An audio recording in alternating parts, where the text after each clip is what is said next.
कहने का अधिकार आपको भी था तो कहने का अधिकार मुझे भी है। आपको पैरामिलिट्री के परिभाषा के बारे में ना के बराबर मालूम है और ना ही असम राइफल के बारे में आप कोई ज्ञान रखते हैं। दोस्तों नमस्कार, मैं नारायण सिंह बिष्ट, असम राइफल पूर्व सैनिक कल्याण संघ अखिल भारतीय का नेशनल सेक्रेटरी होने के नाते अक्सर सोशल मीडिया में सक्रिय रहता हूँ। इसके मार्फत मैं लोगों को अपनी सूचनाएं देता हूँ और जो भी ये हमारा कार्य चल रहा है संगठन में उसके बारे में भी हम लोग सूचना सोशल मीडिया के मार्फत ही जानकारी देते रहते हैं। दोस्तों हाल में मैंने YouTube पर एक वीडियो देखी, जाहिर सी बात है कि आप लोगों ने भी उस वीडियो को देखा होगा। जिस वीडियो में असम राइफल के बारे में ब्रिगेडियर सत्येंद्र साफ का साक्षात्कार चल रहा था, जिसके कुछ बिंदुओं पर मैं चर्चा करूंगा और वो आईना भी दिखाऊंगा आपको जो असम राइफल के सिपाही की वास्तविकता है, जो असम राइफल एक्स सर्विसमैन की हकीकत है जो चल रही है आजकल। और मैं चाहूँगा कि ब्रिगेडियर सत्येंद्र साहब भी इस वीडियो को देखें। और इससे पहले जिस वीडियो में आपने इंटरव्यू दिया था उसमें हजारों कमेंट्स आए थे।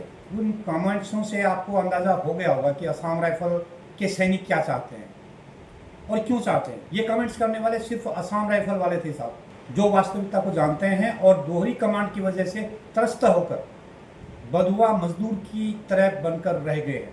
महोदय, आपका साक्षात्कार देखा, बहुत अच्छा लगा, आपकी बहुत अच्छी शैली थी और मुझे ये भी लगा कि या तो आप असम राइफल में कहीं पर सर्व कर चुके हैं या कहीं असम राइफल के पड़ोसी बैठे हुए हैं, इसलिए आप खूब बढ़ चढ़ के ये बातें कह रहे थे कि इनको दोहरे कमांड में हैं तो इनको दोहरा फ़ायदा भी है। लेकिन आपकी बातों से मुझे लगा कि आपको असम राइफल की वास्तविकता का ज्ञान कम है और आपने कहा कि एक माइंडसेट है। असम राइफल का सिपाही आर्मी के अफसरों के माइंडसेट से काम करता है साहब, इसलिए वो आर्मी की सुविधाओं का हकदार भी है जो सेना को मिलती है। आपने एक बात और भी कही थी, गृह मंत्रालय के अंदर बहुत सारे फायदे हैं, लेकिन आपने किसी भी एक फायदे का उल्लेख नहीं किया, एक फायदे का जिक्र नहीं किया, आपने किसी भी एक फायदे का विवरण नहीं दिया या किसी भी एक स्कीम के बारे में नहीं बताया जो आर्मी को नहीं मिलती है और गृह मंत्रालय के अंदर मिलती है, जिससे असम राइफल के जवानों का दोहरा फायदा भी हो रहा है।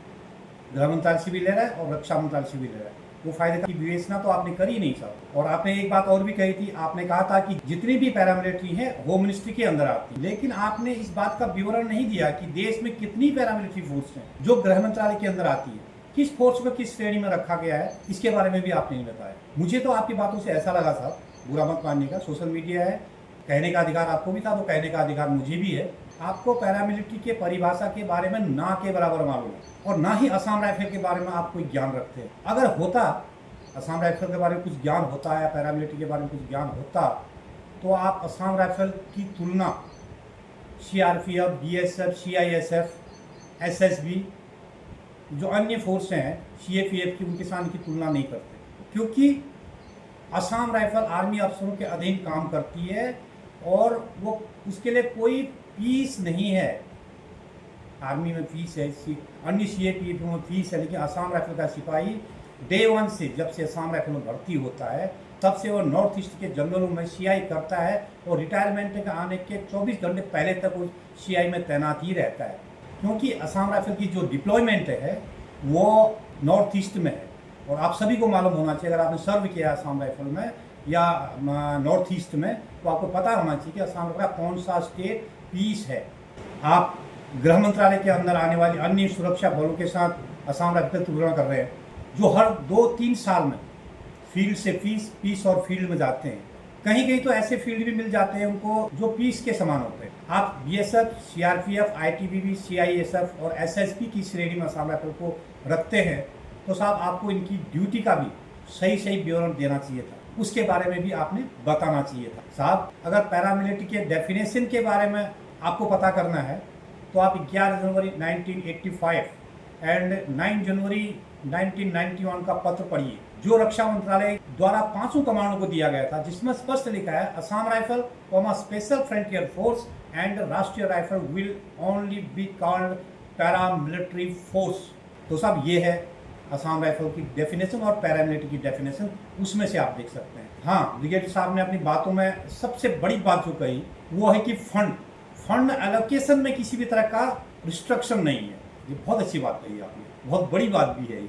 और मैं दावे के साथ कह सकता हूँ जो असम राइफल का दोहरा नियंत्रण है वो इसी बिंदु पर अटका भी है। कि फंड का रिस्ट्रक्शन नहीं होना, फंड में कोई भी रिस्ट्रक्शन नहीं होना असम राइफल का दुर्भाग्य बना हुआ है। साहब, अगर असम राइफल में भी सारे सिस्टम आर्मी की तरह जैसे कि थर्ड पे कमीशन से पहले थे अभी भी होते तो असम राइफल को चलाने के लिए आर्मी अफसरों की पोस्टिंग के लिए रक्षा मंत्रालय को एक विशेष रूल बनाना पड़ता कि भाई असम राइफल में एक पोस्टिंग काटना जरूरी है, तभी आपका फर्दर एशियार तैयार होगा।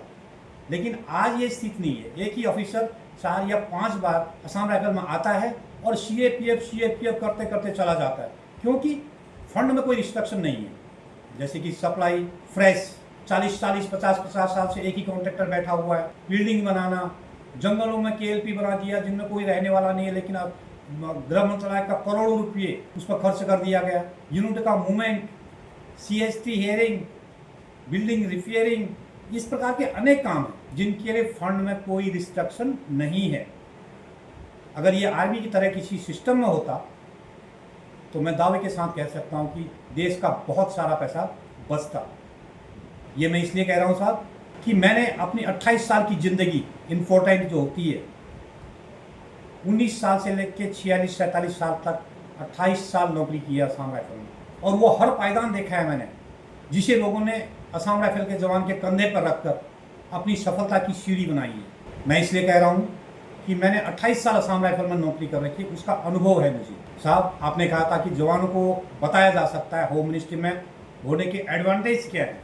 खैर, आपने सोशल मीडिया में तो ये कह दिया कि बॉदरेशन में कहूँगा इसको जो फैलाया आपने तो खैर मैं कहूँगा उसको बॉदरेशन नहीं फैलाऊँ, मैं उसको गलत मैसेज ही कहूँगा। आपने जो गलत मैसेज दिया कि होम मिनिस्ट्री में होने के एडवांटेज आपने कहा था, ठीक है, जो होम मिनिस्ट्री में पूरी तरह जिसकी कमांड एंड कंट्रोल है, होम मिनिस्ट्री के पास ऑपरेशनल कमांड है, उनके लिए वो एडवांटेज उनको आप कह सकते हैं। लेकिन असम राइफल जो रक्षा मंत्रालय का काम करती है उसके लिए वो कतई नहीं है। मैं बताता हूँ आपको होम मिनिस्ट्री में होने का एडवांटेज क्या है। ये देखिए, मैं तेजसिंह मेहता 22 जनवरी 1970 को 13 आसाम राइफल में भर्ती हुआ था। 1984 में अम्फांग पोस्ट में ऑपरेशन के दौरान मुझे बाएं पैर में ब्रस्ट लगा और दाहिने पैर में घुटने से नीचे एक गोली लगा। उसके बाद मुझे हेलीकॉप्टर के द्वारा 5 एयरफोर्स हॉस्पिटल जोरहाट में भेजा गया। वहाँ पर मेरा बायां पैर काट दिया गया। उसके बाद मुझे कमांड हॉस्पिटल में भेजा गया जोरहाट से। वहाँ से मुझे कृत्रिम अंग प्राप्त हुआ। 21 साल 6 महीना नौकरी करने के बाद मुझे 1991 में वॉलंटियर रिटायरमेंट घर भेजा गया। इतना होने के बाद मुझे कोई भी मेडिकल फैसिलिटी नहीं दी गई। मैं घर से कहीं भी बाहर नहीं जा सकता हूँ। यह है होम मिनिस्ट्री में होने के एडवांटेज। ऑपरेशन में 5 गोली खाने के बाद जोरहाट में जवान की टांग कट गई और होम मिनिस्ट्री और रक्षा मंत्रालय यानी कि गृह मंत्रालय और रक्षा मंत्रालय द्वारा ऑपरेट किए जा रहे सिस्टम ने जवान को वॉलंटरी रिटायरमेंट कर दिया। जबकि कहानी सब जानते थे, मालूम सबको था। साहब, जिस जवान ने दुश्मन की गोली खाई और उसके शरीर का अंग भंग हो गया, उसकी पेंशन कितनी है आप खुद लिख सकते हैं।